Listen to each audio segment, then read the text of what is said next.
Praise the Lord. आज आपण मत्ते याचा 6वा अध्याय 25 आणि 26 हे वचनं बघणार आहोत. म्हणजे आपण 25 ते 34 हा पूर्ण पॅरेग्राफबद्दल आज शिकणार आहोत. पण मी 2 वचनं वाचते. ह्यास्तव मी तुम्हाला सांगतो की आपल्या जीवाविषयी म्हणजे आपण काय खावे व काय प्यावे आणि आपल्या शरीराविषयी म्हणजे आपण काय पांघरावे ह्याची चिंता करीत बसू नका. अन्नापेक्षा जीव आणि वस्त्रापेक्षा शरीर अधिक आहे की नाही. आकाशातील पाखरांकडे निरखून पहा. ती पेरणी करीत नाही, कापणी करीत नाही की कोठारात साठवीत नाही, तरी तुमचा स्वर्गीय पिता त्यांना खावयास देतो. तुम्ही त्यापेक्षा श्रेष्ठ आहात की नाही. आमेन. ह्यास्तव म्हणजे इथं असं लिहिलेलं आहे, ह्यास्तव आपल्या जीवाविषयी चिंता करीत बसू नका. जीव म्हणजे काय? आपलं शरीर. म्हणजे आपण आपल्या जीवाविषयी, आपल्या शरीराविषयी, आपल्या भविष्य काळाविषयी, आपल्या भावी काळाविषयी खूप अतिविचार करत बसायचा नाही. पण याचा अर्थ असं नाही की भविष्याचा विचार करायचा नाही, पुढं काय होईल ह्याची तरतूद करायची नाही. आपण सगळ्या भविष्याचा विचार करायचा, पण विचार करून त्या दृष्टीने आपली गुंतवणूक करणं हे योग्य आहे.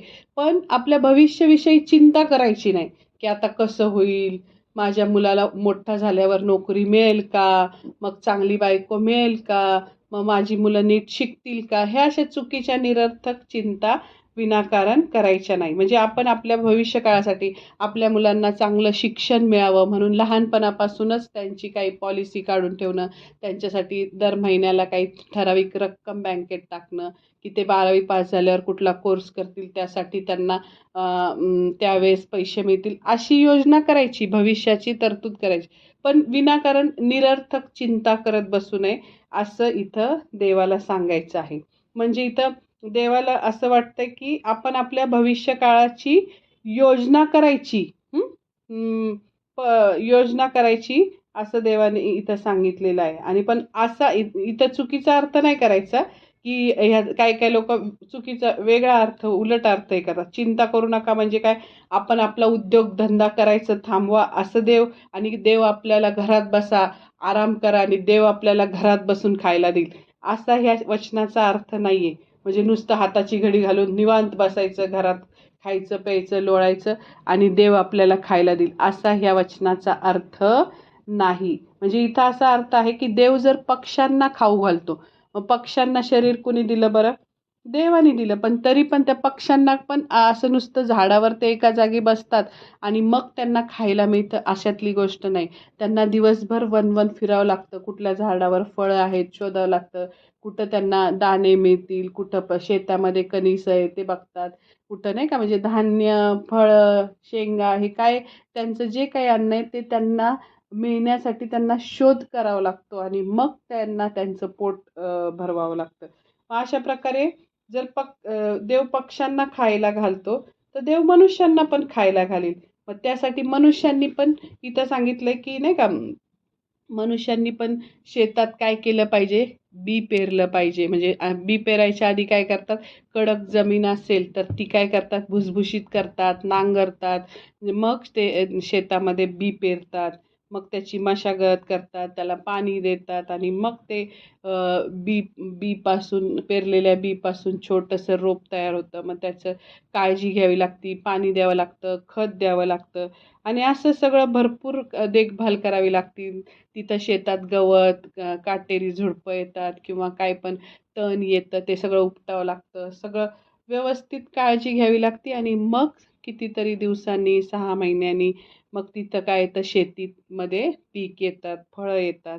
आणि मग इथं असं लिहिलेलं आहे की ह्या गोष्टी केल्यावर, म्हणजे जसं पक्ष्यांना जेव्हा ते फिरतात दिवसभर तेव्हा त्यांना अन्न मिळतं, तसं मनुष्यांना पण अन्न मिळेल, पण त्यासाठी त्याला काय करावे लागतील, कष्ट करावे लागतील. आणि इथं काय लिहिलेलं आहे, 2 थेसलोनिकरासपत्र 2 थेसलोनिकरासपत्र 3 अध्याय 10वं वचन असं ह्याच्यात लिहिलंय की कोणाला काम करण्याची इच्छा नसेल तर त्याने खाऊही नये.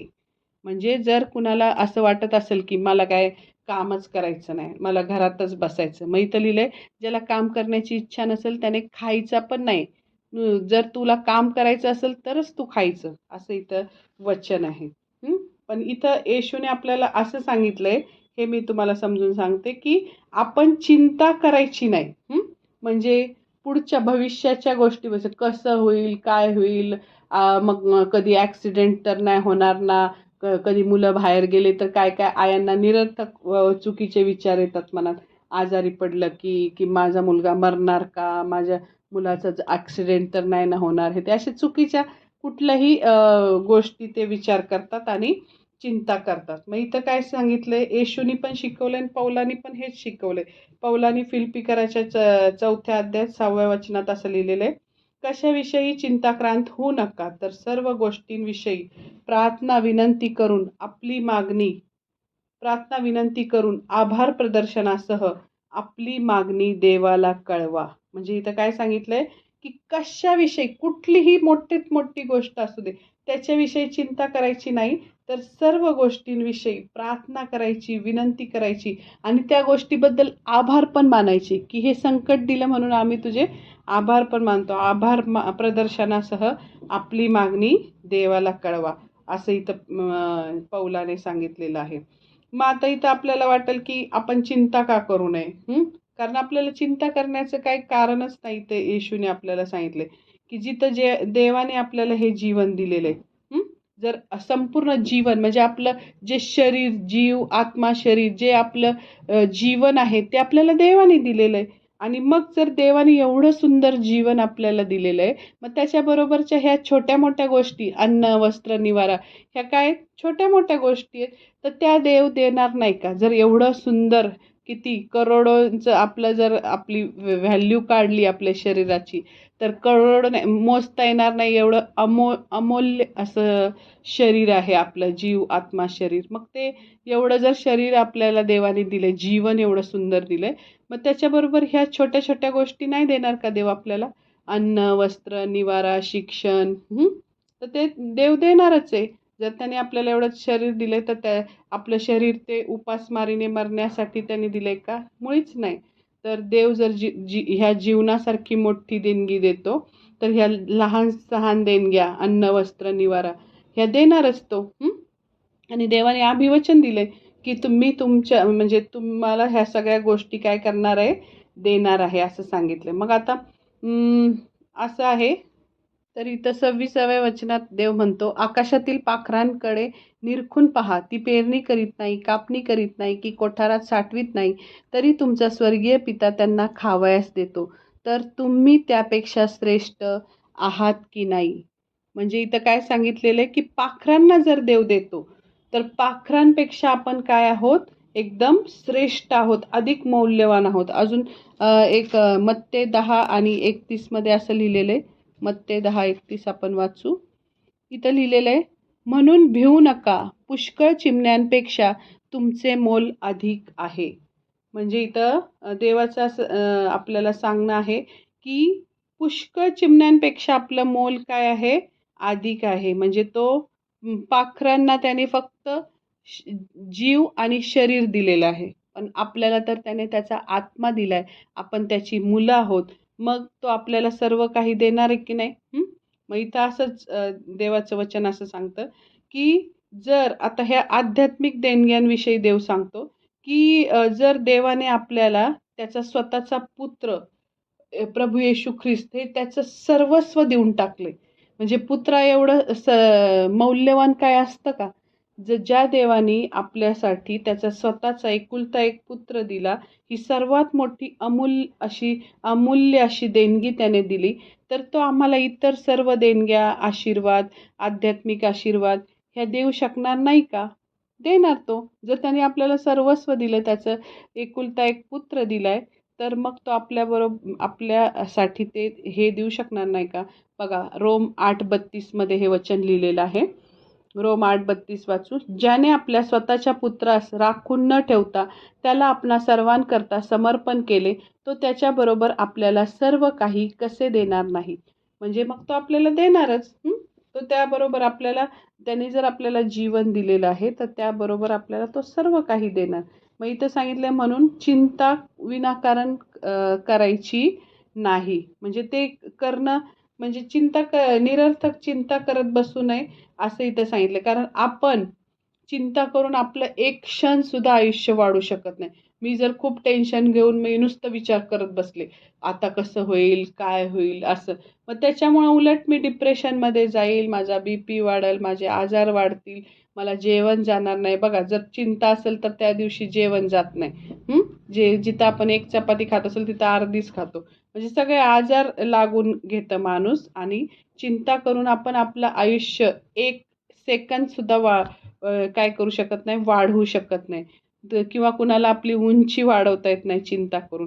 मग इथं सांगितलं की जर छोट्यातल्या छोट्या गोष्टी पण आपल्याच्याने होत नाही, मग कशाला त्याच्याबद्दल चिंता करायची. मग इथं सांगितलं की ह्यास्तव लूक 12:26 मध्ये, ह्यास्तव अति लहान गोष्ट देखील जर तुमच्याच्याने होत नाही तर इतर गोष्टींविषयी का चिंता करीत बसता. तर मग चिंता करून कुणाचंच काहीही कुणालाच साध्य होत नाही, हेच इथं येशूचं सांगणं आहे. आणि मग इथं येशूला असं आपल्याला म्हणायचं आहे की देव जर पाखरांना खाऊ घालतो त्याप्रमाणे तो फुलांनाही सुंदर असा पोशाख करतो. बघा, जर आपण फुलं बघितली कास पठारला, काश्मीरला, वेगवेगळ्या ठिकाणी इतकं फुलांमुळे त्या जागेचं सौंदर्य वाढलेलं आहे. आणि ती फुलं देव देव त्या फुलांना एवढे सुंदर पोशाख घालतो. म्हणजे त्या फुलांचं जे कलर कॉम्बिनेशन हे ते आहे त्याला पोशाख म्हटलेलं आहे. जर फुलांना एवढा छान पोशाख घालतो तर ती ही सुंदर फुलं ही काय देवाची मुलं नाहीये. फुलांमध्ये काही देवाने आत्मा टाकलेला नाही, पण आपल्यामध्ये, कारण योहान 1:12 मध्ये आपल्याला वचन माहिती आहे की जितक्यांनी येशूचा स्वीकार केला तितक्यांना, म्हणजे त्याच्या नावावर विश्वास ठेवणाऱ्यांना त्याने देवाची मुले होण्याचा अधिकार दिला आहे. तर मग आपण त्याच्यावर विश्वास ठेवतो, आपण त्याच्या इच्छेप्रमाणे वागतो. तो खरा जिवंत देव आहे. तो स्वर्गातून खाली कुमारी मरिये च्या पोटी पवित्र आत्म्यानुसार द्वारे आला. त्याचं तो 30 वर्ष इथं राहिला, 3.5 वर्ष पृथ्वीवर, 30 वर्ष आईवडिलांच्या आज्ञेत राहिला, 3.5 वर्ष त्याने देवाचं पृथ्वीवर राज्य गाजवलं. पश्चाताप करा, स्वर्गाचं राज्य जवळ आलंय. मग तो धरून देण्यात आला त्याच्या एका शिष्याद्वारे. आणि मग त्याला नाही का, त्याने आपल्या पापांसाठी त्याने वधस्तंभावरचं भयंकर असं मरण सोसलं. आणि तो आपल्या पापांसाठी मारला गेला, पुरला गेला. आणि आपल्या पापांसाठी 3ऱ्या दिवशी पुन्हा उठला. आणि मग त्याने जेव्हा तो मेला त्याने तेव्हा सैतानाची काय केली, नांगी मोडली अधोलोकात जाऊन. आणि विजयाचा झेंडा घेऊन रविवारच्या दिवशी, ईस्टरच्या दिवशी तो पुनरुत्थित होऊन आला. आणि तो त्याने 40 दिवस सगळ्या शिष्यांना दर्शन दिलं. आणि मग 40व्या दिवशी तो सगळ्यांदेखत वर वर वर वर स्वर्गात घेतला गेला. आणि जाताना त्याने आज्ञा सांगून गेला की जाऊन संपूर्ण सृष्टीला सुवार्तेची घोषणा करा. म्हणजे आणि मग तो आता इथून पुढं तो जिवंतांचा व मेलेल्यांचा न्याय करायला गौरवाने पुन्हा येणार आहे. त्याचं द्वितीय आगमन तेव्हा रॅप्चरच्या वेळेस तो येणार आहे आणि निवडलेल्यांना, विश्वासणाऱ्यांना घेऊन जाणार. मग ह्याच्यावर आपल्याला विश्वास आहे की नाही. प्रभू येशू ख्रिस्त हाच एक जिवंत देव आहे, तो आपल्यासाठी मारला गेला, ह्याच्यावर आपला विश्वास आहे. आणि आपण त्याच्यावर विश्वास ठेवतो म्हणजे आपण त्याची काय झालेलो आहोत, मुलं झालेलो आहोत. जर मग तो फुलं ही त्याची मुलं नाही आहेत, फुलांमध्ये त्यांनी त्याचा आत्मा घातलेला नाही आहे, तरी तो फुलांना एवढा सुंदर सजवतो, तर मग आपल्याला का नाही बरं तो इतकं सुंदर ठेवणार. आपण तर त्याची मुलं आहोत. म्हणून त्यात तिथं वचन लिहिलेलं आहे की राजा दावीद याचा पुत्र, यहुदी लोकांचा सर्वात धनवान असा राजा शल्मोन, त्याला एवढी संपत्ती असूनही रानफुलांसारखे रंगीबेरंगी पोशाख कधी मिळाले नव्हते. मग तो म्हणतो की येशू म्हणतो, तर आहो तुम्ही अल्पविश्वासी, तुम्ही विशेष करून तुम्हाला पोशाख घालणार नाही काय. म्हणजे इथं येशूने असं सांगितलं, जर चिंता असलेलं एखाद्याला, तर चिंता म्हणजे तुमचा अल्पविश्वास. चिंता कधी येते, टेन्शन कधी येतं की आता समजा एखाद्या माणसाने दुसऱ्या माणसाकडे पैसे मागितले आणि तो त्याला काहीच नाही म्हटला की मी तुला देतो पैसे किंवा नाही देत, असं बघू म्हटला. मग त्या माणसाला, समोरच्या ज्याला गरज असते त्याला टेन्शन येतं, चिंता येते, काय माहीत हा माणूस देतोय की नाही, काय माहीत हा माणूस देतोय की नाही. काय देतोय की नाही, ह्या विचाराने तो चिंता करत बसतो. पण आपल्याला माहित आहे की आपला जिवंत देव येशू ख्रिस्त ह्यानी आणि त्याचे वडील जे प्रभू यहोवा पिता जो परमेश्वर आहे, त्यांनी जर त्याचं सर्वस्व, येशूनी पण त्याचं सर्वस्व आपल्याला दिले, पित्याने आपलं सर्वस्व आपल्याला दिले, मग त्याबरोबर आपल्याला ह्या छोट्या मोठ्या गोष्टी देणार की नाही? मग आपण अविश्वास ठेवायचंच नाही. आपण मनुष्यावर अविश्वास ठेवू शकतो की हा माणूस मला देईल किंवा नाही देईल, पण आपण देवावर अविश्वास करू शकत नाही, किंवा अल्पविश्वासी म्हटलेले आपल्याला देवाने. म्हणजे अविश्वास दाखवल्यासारखं आपण करायचं नाही. तो माझा जिवंत देव आहे, मला जर सगळं जीवन त्याने दिलंय, तर त्याबरोबर ह्या सगळ्या गोष्टी तो देणारच मला, असा एकदम दृढ विश्वास आपल्यामध्ये पाहिजे. मग इथं चिंता ही अल्पविश्वासाची खूण आहे. अल्पविश्वास म्हणजे म्हणजे विश्वास नाही आपल्या देवाबद्दल, की देव ही गोष्ट माझ्यासाठी करल, असं इथं येशूने इथं सांगितलेलं आहे. पण तो तिथं सांगतोय, तो काय अल्पविश्वासणाऱ्यांसाठी नाही सांगत. येशू इथं विश्वासणाऱ्या त्याच्या शिष्यांना सांगतोय ही गोष्ट, की आता प्रत्येक ठिकाणी असं आहे की अनेक लोक येशूवर विश्वास ठेवतात, पण की ते विश्वास ठेवतात आणि त्यांचं तारण होतं, पण ते चिंता करायचं थांबवत नाही. कारण येशूवर विश्वास आहे, पण तो येशू ह्या गोष्टी पूर्ण करेल की नाही, मला देईल की नाही, ह्या गोष्टी बाबत ते चिंता करत असतात. आणि मग त्यामुळं येशू त्यांना काय म्हणतो, अल्पविश्वासी. आणि मग येशूने म्हटलंय, देव तुम्हाला अन्न वस्त्र देईल यावर आपला विश्वास आहे, असं तो म्हणतो. आपला विश्वास असला पाहिजे ना, तो आपल्याला अन्न वस्त्र सर्व देईल. आणि मग मग ते 11:28 मध्ये काय सांगितलंय, माझ्याकडे या म्हणजे मी तुमच्या जीवाला काय करल, विसावा देईल. आणि परत येशू अजून काय म्हणतो, योहान 4:14 मध्ये, मी देईल ते पाणी जो कोणी पिईल त्याला कधीही तहान लागणार नाही. मग आपला विश्वास असला पाहिजे की हे जिवंत येशूने दिलेलं जिवंत पाणी, जिवंत वचन आपल्यामध्ये आहे का? का आपण अल्पविश्वासी आहे, आपल्या वचनावर विश्वासच नाही म्हणून आपण चिंता करतो. जे हे दृढ म्हणजे हे खरं सत्य वचनं दिलेले आहेत, त्याच्यावर आपण विश्वासच ठेवत नाही. त्यांनी जे जे सांगितलं, चिंता करू नका, अहो कष्टी व भाराक्रांतजनो, तुम्ही सर्व माझ्याकडे या म्हणजे मी तुम्हाला विसावा देईन. म्हणजे आपण आपल्या चिंता आपण ह्याला सांग, त्याला सांग, मैत्रिणीला सांग, कुणा नातेवाईकांना सांग, ह्याला फोन करून सांग, त्याला फोन करून, अगं बघ ना असं झालं, अगं बघ ना तसं झालं, ते सांगण्यापेक्षा आपण आपलं मन जेव्हा चिंता न करता, आपण आपल्या ज्या मनातल्या चिंता आहेत त्या आपण जेव्हा येशूकडे प्रार्थनेद्वारे गुडघ्यावर बसून जेव्हा देवाला ह्या चिंता आपल्या सगळ्या सांगतो, मन मोकळं करतो, तेव्हा ते म्हणजे तेव्हा आपला भार हलका होतो. काय म्हणतो येशू, की अहो कष्टी व भाराक्रांत जन हो, तुम्ही सर्व माझ्याकडे या म्हणजे मी तुम्हाला विसावन. म्हणजे आपल्या चिंता काळज्या सगळ्या त्याच्यावर आपण टाकायच्या, म्हणजे तो आपल्या प्रार्थना ऐकतो. आणि तो आपल्याला विसावा देतो. मग असं इथं सांगितलं, तर ते आपण केलं पाहिजे, प्रार्थना केली पाहिजे. आणि मग अल्पविश्वासी याचा अर्थ काय बरं? आपण काय केलं पाहिजे, समजून घेतलं पाहिजे की मी विश्वास ठेवणारी आहे का मी अल्पविश्वासी आहे. म्हणजे मी प्रतिकूल परिस्थिती आली की मी घाबरतो, मी डगमगतो, मी देवावरचा विश्वास, देवाच्या विरुद्ध बोलतो, असं जे माणसं आहेत त्यांना म्हणतात अल्पविश्वासी. आणि मग ते प्रतिकूल परिस्थितीत अल्पविश्वासी लोक काय करतात, निराश होतात. आणि ही प्रतिकूल परिस्थिती कधी कधी आपल्याला त्या काय करतं, गुलाम करून टाकते. आपला विश्वास कमकुवत करून आपला नाश पण करायला कमी करत नाही. म्हणजे जर आमची परिस्थिती जर एकदम वाईट झाली, त्याचं नव्हतं झालं, तर त्यावेळेस काही काही लोक काय करतात, देवावरचा विश्वासच उडून टाकतात. म्हणतात काय नाही, कोण देव बिव, आणि आम्ही नाही मानत, जर देव असता तर असं झालं नसतं. कुणाच्या घरातलं कुठलं नातेवाईक एखादा वारला, तर ते पण असेच म्हणतात, देव असता तर आमच्याबरोबर एवढं वाईट घडलं असतं. पण असं नाहीये. रोम 8:28 मध्ये काय सांगितले, रोम 8:28 मध्ये, की परंतु आपल्याला ठाऊक आहे की देवावर प्रीती करणाऱ्यास म्हणजे त्याच्या संकल्पाप्रमाणे बोलविलेल्यास देवाच्या करणीने सर्व गोष्टी मिळून कल्याणकारकच होतात. म्हणजे आपल्या जीवनात प्रत्येक गोष्टीत तून आपलं काय होतं, कल्याण होतं, असं इथं सांगितलेलं आहे. मग आमच्या प्रत्येक सर्वच परिस्थितीवर देवाचं नियंत्रण असतं. आणि तो त्याच्या ज्या आपल्याबद्दल योजना असतात त्या काय असतात, कल्याणकारी असतात.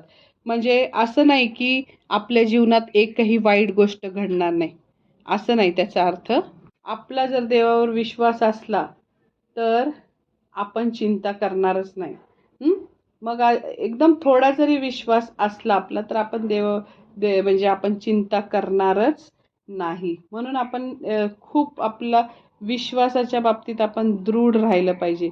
आपला विश्वास कुठल्याही छोट्या मोठ्या गोष्टीने कमी झाला नाही पाहिजे, असं इथं सांगितलेलं.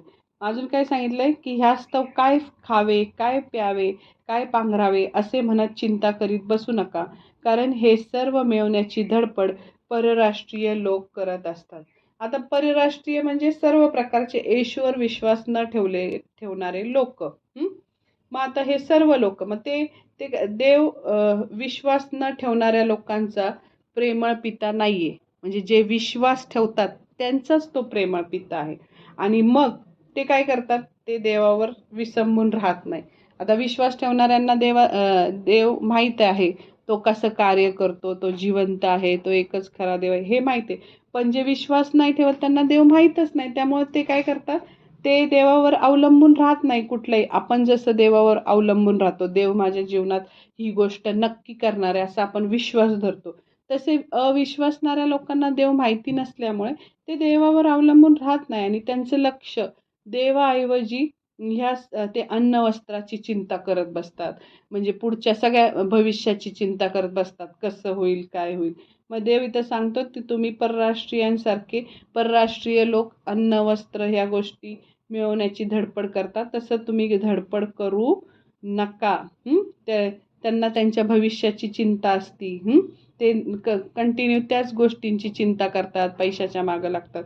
पण ख्रिस्ती लोकांनी देवावर विश्वास ठेवून काय करायचे, चालायचे. आणि त्यांना माहित आहे की देवाने काय काय देवाने किती मोठी मोठी अभिवचनं आपल्याला दिलीत, की अनुवाद 28:1-14 मध्ये किती मोठे अभिवचनं आहेत, की तू उधार देशील, तू कधीच कुणाकडून उधार घेणार नाही. नंतर मग अशा प्रकारे अनेक आपल्यासाठी अभिवचनं देवाने दिली, त्याच्यावर आपण विश्वास ठेवायचा. आणि आता तुम्हाला प्रश्न पडेल की आता आपल्यातले पण ख्रिस्ती लोक खूप अल्पविश्वासी आहेत, आहेत की नाही? तर मग आता आपण काय केलं पाहिजे, असं हे करायला पाहिजे की आम्हाला आमचा विश्वास कशा प्रकारे वाढवता येईल. म्हणजे हे चिंता न करण्यासाठी आपला विश्वास दृढ असला पाहिजे ना, तर आपण चिंता करणं सोडून देऊ. मग आता सर्वात प्रथम आपण लक्षात ठेवलं पाहिजे की आपण स्वतः कोण आहोत.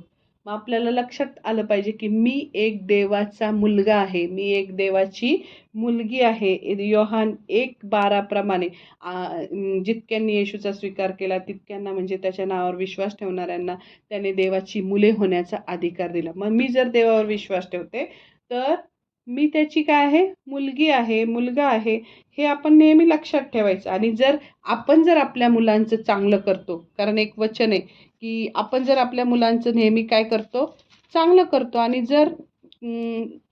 आपण जर आपल्या मुलांचं चांगलं करतो तर देव त्याच्या विशेष करून त्याच्या मुलांचं का नाही चांगलं करणार. कारण इथं मत्तेमध्ये बघा 7:7 अध्याय 7वं वचन मी वाचते. मागा म्हणजे तुम्हास दिले जाईल, शोधा म्हणजे तुम्हास सापडेल, ठोका म्हणजे तुम्हासाठी उघडले जाईल. कारण जो कोणी मागतो त्याला मिळते, जो कोणी शोधतो त्याला सापडते, जो ठोकतो त्याच्यासाठी उघडले जाईल. आणि आपल्या मुलाने भाकर मागितली तर त्याला धोंडा देईल, आणि मासा मागितला तर त्याला साप देईल. असा तुमच्यात कोण माणूस आहे, मग तुम्ही वाईट असतानाही आपल्या मुलाबाळांना चांगल्या देणग्या देणे तुम्हाला समजते, तर तुमच्या स्वर्गातील पित्याजवळ जे मागतात त्यांना तो किती विशेष करून चांगल्या देणग्या देईल. जर मग आपण वाईट आहोत, आपल्या मनुष्य जन्मापासून पापी आहे, पापी वाईट स्वभाव आहे आपल्या जन्मापासून, तर आपण वाईट असून सुद्धा जर इतकं आपल्या मुलांवर जीवापाड प्रेम करतो. मी मातृदिनाच्या संदेशात सांगितलं की एक आई आणि वडील किती कष्ट करतात आपल्या लेकराला जन्मापासून मोठं होईपर्यंत सांभाळण्यासाठी. मग आपण जर वाईट असताना एवढे कष्ट घेतो, एवढं जीवापाड प्रेम करतो, तर इथं सांगितले की तर तुम्ही वाईट असताना एवढं करता, तर तो तर स्वर्गीय पिता चांगला आहे, मग तो किती विशेष करून तुम्हाला काय जे पाहिजे ते नक्कीच देईल की नाही. असं इथं सांगितलेलं आहे. मग पुढं काय सांगितलंय, की आपण पहिली गोष्ट की आपण लक्षात ठेवायचं की आपण कोण आहोत? देवाची मुले आहोत आणि देव आपल्या मुलांचं नेहमी चांगलंच करतो. हे एकदम खात्रीने लक्षात ठेवायचं एकदम चांगल्या दुसरं काय, आम्ही आम्ही देव कोण आहे तेही ध्यानात ठेवायचं, की आपण कोण आहे ते लक्षात ठेवलं पहिल्या ह्याच्यात. आता देव कोण आहे हेही लक्षात ठेवायचं, की देव आमचा पिता आहे. त्याची प्रीती, त्याचं सामर्थ्य, त्याचं शहाणपण, त्याची बुद्धी, त्याच्या कुठल्याही सगळ्या गोष्टी अमर्याद आहेत. तो असं आपण लक्षात ठेवायचं, की तो एकाच वेळेस अख्ख्या जगात त्याचे डोळे बघू शकतात. म्हणजे किती त्याचं सॅटेलाईटपेक्षाही जास्त त्याचं काय म्हणतात ते कनेक्टिव्हिटी आहे. म्हणजे म्हणजे इतकं त्याचं सामर्थ्यशाली तो आहे, की एका वेळेस अख्ख्या जगात भिंतीच्या आतमध्ये, स्लॅबच्या आतमध्ये, बिल्डिंगच्या आतमध्ये कुठला माणूस काय करतो हे सगळं त्याला माहिती आहे. मग जर आपण लक्षात ठेवायचं, की मी कोण आहे? मी देवाची मुलगी आहे, मी देवाचा मुलगा आहे. आणि आपण हे दुसरं काय लक्षात ठेवायचं, की देव कोण आहे? देव अमर्याद, अगम्य अशी त्याची बुद्धी, सनातन, म्हणजे त्याला शेवट नाही, त्याला आरंभ नाही, असा अमर्याद असा देव आपल्याला लाभलेला आहे. आणि देवाच्या मर्जीशिवाय एक साधी चिमणी सुद्धा जमिनीवर पडत नाही. हे वचन आहे मत्तेमध्ये. आणि आपल्या मस्तकावर किती केस आहेत हे सुद्धा देवाने मोजले. कोण मोजू शकेल का मस्तकावरचे केस? नाही. आपण कधीच मस्तकावरचे केस, डोक्यावरचे केस मोजू शकत नाही. पण त्याला हे सगळं माहिती आहे. प्रत्येकाच्या डोक्यावरचे केस सुद्धा त्यांनी काय केलेले आहेत? मोजलेले आहेत. आणि तर मग आपण ह्या दोन्ही गोष्टी लक्षात ठेवायच्या, की मी कोण आहे? मी देवाची मुलगी, मी देवाचा मुलगा. आणि देव कोण आहे? सर्व समर्थ, अख्ख्या जगाचा मालक. समुद्र ज्यांनी शब्दाने निर्माण केला, ज्याने आकाश शब्दाने निर्माण केलं, असा अगम्य आणि सर्व शक्तिशाली देव मला लाभलाय. मग तो माझ्या एवढ्या छोट्या मोठ्या गरजा पुरवणार नाही का? असा खंबीर विश्वास आपण त्याच्यावर काय केला पाहिजे? ठेवला पाहिजे.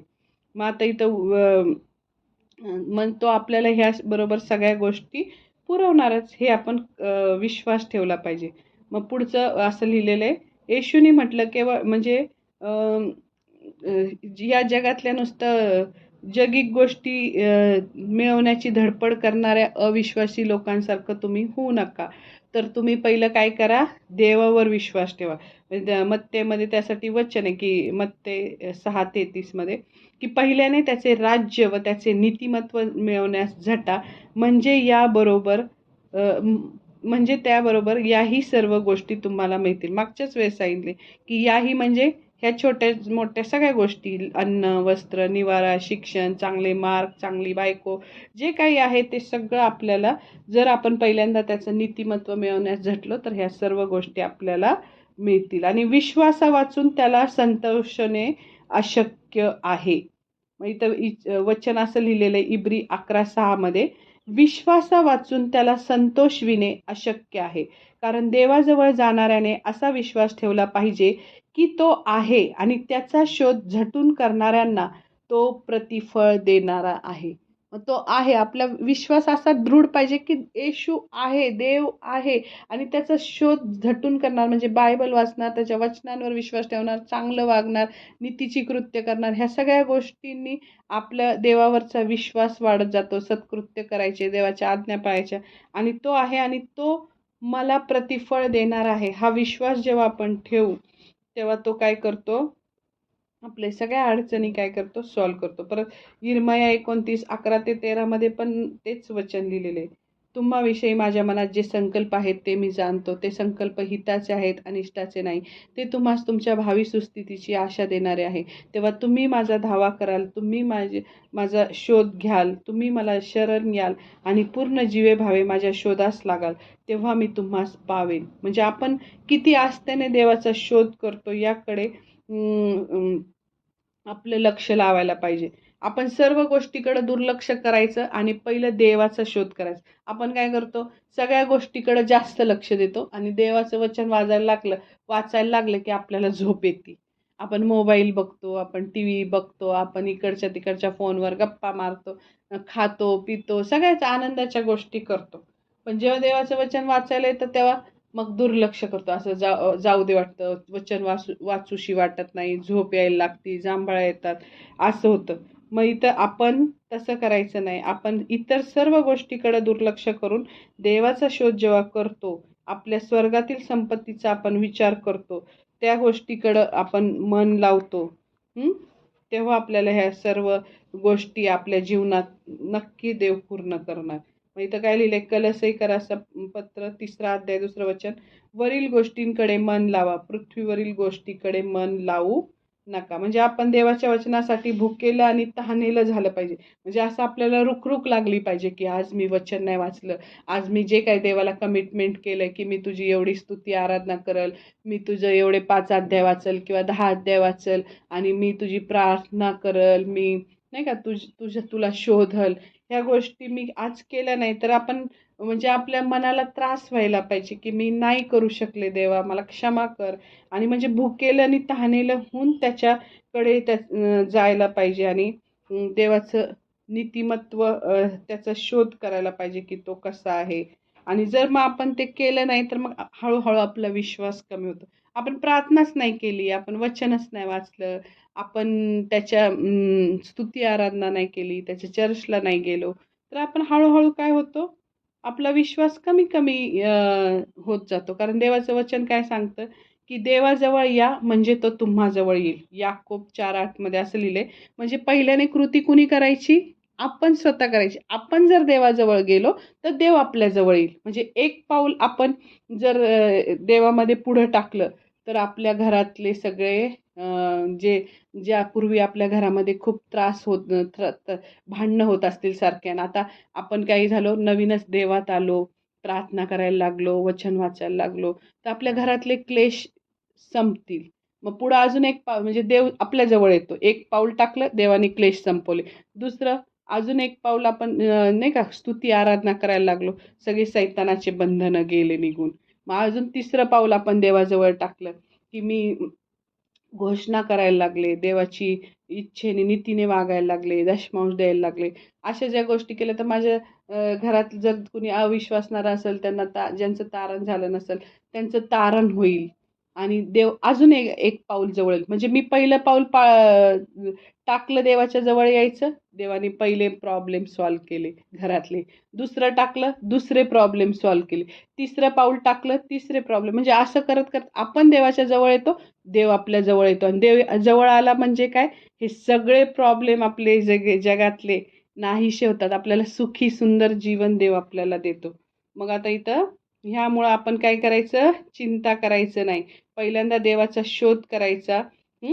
आणि तेव्हा मग आपल्याला अन्न, पाणी, वस्त्र, ह्या निवारा हे तर तो देतोच. मग त्याच्याबरोबर आपल्याला नीतिमत्व देतो, आपल्याला सार्वकालिक जीवन देतो, आपल्याला स्वर्गीय राज्य देतो, सगळे आशीर्वाद देतो. बघा इफिस 1:3 मध्ये असं सांगितलेलं आहे, की अखेरीस तो आम्हाला त्याचं राज्य पण देतो. येशू म्हणतो, माझ्या पित्याचे म्हणजे इफिस 1:3 मध्ये पण आपल्याला तो काय करतो, तो आम्हाला ख्रिस्तामध्ये सर्व आध्यात्मिक आशीर्वाद देतो. म्हणजे जेवढे आध्यात्मिक आशीर्वाद आहेत ते सगळे आपल्याला मिळतात. आणि तिसरं काय, आणि आपल्याला देव त्याचं राज्यही देतो, असं येशूने म्हटले. आणि मत्ते 25:34 मध्ये देव असं सांगतो, येशू असं सांगतो, माझ्या पित्याचे आशीर्वादित हो, या जे राज्य जगाच्या स्थापनेपासून तुम्हाकरता सिद्ध केले आहे ते वतन घ्या. बघा म्हणजे केवढा महान आशीर्वाद आपल्याला दिलेला आहे, की जे जगाच्या स्थापनेपासून तुम्हाकरता हे राज्य स्थापन केलेलं आहे ते वतन घ्या. वतन म्हणजे मालकीचं ते असतं आपलं, ते घ्या. आणि असं आपल्याला सांगितलं. म्हणून देवाने इथं सांगितलं आपल्याला, की उद्याची चिंता करू नका.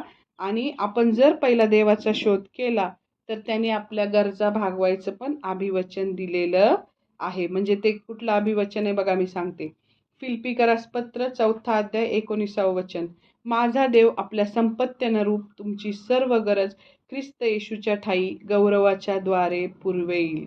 म्हणजे त्याची संपत्ती जशी आहे त्याच्याप्रमाणे आपली गरज काय करल, भागवल. आणि त्याची संपत्ती तर काय माहिती तुम्हाला, की आकाशातले तारे त्याचे आहेत. आणि अंकुर नरुलांनी तर त्यांच्या एका संदेशात सांगितलं, असे हिरे आहेत, असे तारे आहेत की ते तारे हिऱ्यांचा पाऊस पाडतात.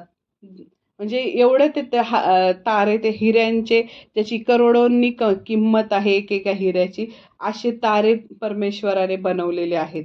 आणि मग ते इतकं महान असा परमेश्वर आपल्याला लाभलेला आहे. तर तो त्याच्या संपत्तीनुसार, आता बापाकडे बघ, एक उदाहरण सांगते. बाप करोडपती आहे, तर तो मुलाला 10 रुपये देईल का? तो त्याला लाखांनी दिले, 1 लाख 2 लाख. जर कुठं फिरायला जायचे मुलाला, तर तो काय 1000 रुपये देणार नाही. म्हणजे बापाची जशी संपत्ती आहे, मा माझा देव आपल्या संपत्त्यनुरूप तुमची सर्व गरज ख्रिस्त येशूच्या ठाई गौरवाच्या द्वारे पुरविल. म्हणजे जसं बापाची संपत्ती, त्याप्रमाणे तो तुमची गरज काय करेल? पुरविल, गौरवाच्या द्वारे. आणि मग आपण त्या जुन्या गोष्टी उगाळत बसायच्या नाही, की असं झालं तसं झालं हे झालं. उद्याची चिंता उद्याला. जुन्या गोष्टीची पण चिंता करत बसायची नाही, आणि उद्याची पण, उद्या कसं होईल, उद्या भाकरी मिळेल की नाही, उद्याची चिंता उद्याला. ज्या दिवसाचं दुःख त्या दिवसाला पुरे. म्हणजे आपण फक्त आजचाच विचार करायचा, आमची रोजची भाकर आज आम्हास दे. आपण प्रार्थनेत बोलतो. म्हणजे ह्या सगळ्या गोष्टी तो देतो. मग आपण चिंता करायची गरज नाही. मग येशूचं म्हणणं नीट समजून घेऊया, की आपण उद्याचा विचार केला पाहिजे, उद्याची योजना आखली पाहिजे, उद्या पीक मिळावं म्हणून आज पेरणी केली पाहिजे. पण उद्या काय होईल, जर मग पाऊसच नाही पडला तर काय होईल, अशी चिंता करत बसायची नाही. कारण चिंता ही देवापासून नाहीये. चिंता ही सैतानापासून आहे. सैतान आपल्याला निराश करायला बघतो. सैतानाचं हत्यार आहे निराशा. चिंता, निराशा, भीती, हे सगळे सैतानाची हत्यार आहे. मग जर आपण चिंता करत बसलो, तर ते सैतान आपल्याला चालवतो. सैतान त्याच्या इच्छेप्रमाणे आपल्याला काय करतो? चालवतो. मग ते सैतानाचं हत्यार चिंता आहे. आणि चिंता केली की मग आपला विश्वास डळमळीत होतो, कमकुवत होतो. आपण देवावर विश्वास ठेवू शकत नाही, आणि मग त्या चिंतेतून तो आपला नाश करायचा प्रयत्न करतो. म्हणून चिंतेवर मात कशी करायची? तर आपण सैतानाला अडवलं पाहिजे. तर वचन आहे याकोब 4:7 मध्ये, सैतानाला अडवा म्हणजे तो तुम्हापासून पळून जाईल. मग तेव्हा त्याला निक्षून सांगितलं पाहिजे, अरे सैताना चालता हो. जेव्हा मत्तेमध्ये 4:10 मध्ये लिहिलेलं आहे, सैतान जेव्हा येशूची परीक्षा घ्यायला आला, तेव्हा सैतानाला येशूने काय बोलला? अरे सैताना चालता हो. म्हणजे आपण त्याला प्रतिकार केला पाहिजे. कुठल्याही वाईट गोष्टी तो आपल्या जीवनात विचारात घेऊन आला, तर लगेच बोललं पाहिजे, अरे सैताना चालता हो.